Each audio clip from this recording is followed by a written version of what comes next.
Bali ini kota pariwisata ya.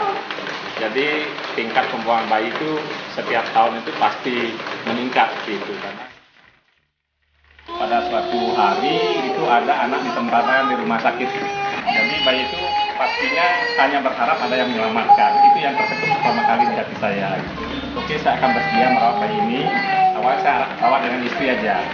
Nah, tidak ada 2 bulan, ternyata tiba-tiba ada 3 bayi waktu itu sekaligus. Karena kita sudah ada sampai 4 bayi, kita berpikir tanpa ada badan hukum yang menurut kita berat juga kita untuk jadi apa-apa. Belum tentu niat baik itu benar secara hukum. Nah, terdirilah yayasan ini. Bayi kita ini yang namanya Aura Putri dulu dia dibuang di depan pura di Bangli.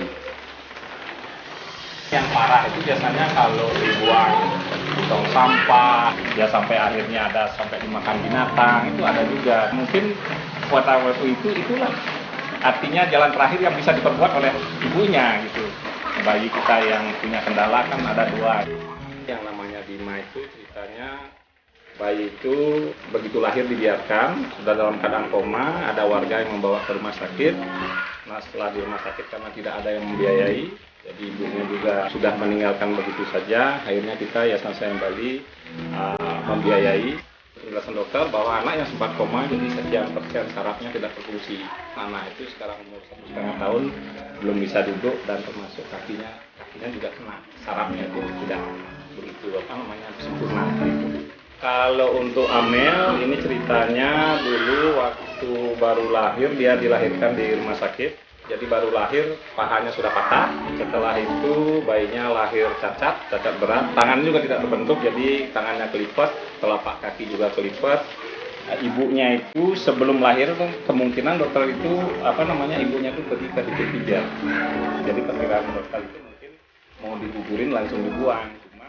Karena ibunya kecepatan tidak sadar, sehingga langsung dibawa ke rumah sakit dan langsung disesat. Dan kemungkinan juga dari awal kandungannya mungkin ibunya sudah mau menggugurkan, mungkin sering dipijat, sehingga struktur tulangnya ini memang tidak terbentuk sama sekali. Itu berulang juga, tulang belakangnya juga tidak nyambung. Gitu. Jadi agak retak-retak seperti itu.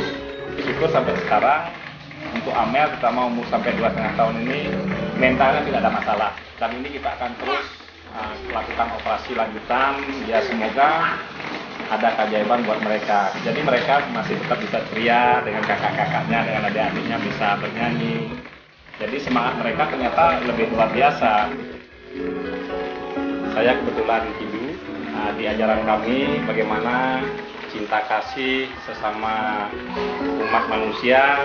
Di sini pun kita mengajak bidan. Yang pertama itu yang kita tanamkan. Kalau mereka bisa menanamkan cinta kasih, mereka bisa membantu kita. Karena cinta kasih itu kalau kita bisa meskipun dengan anak, dia itu juga sangat merasakan.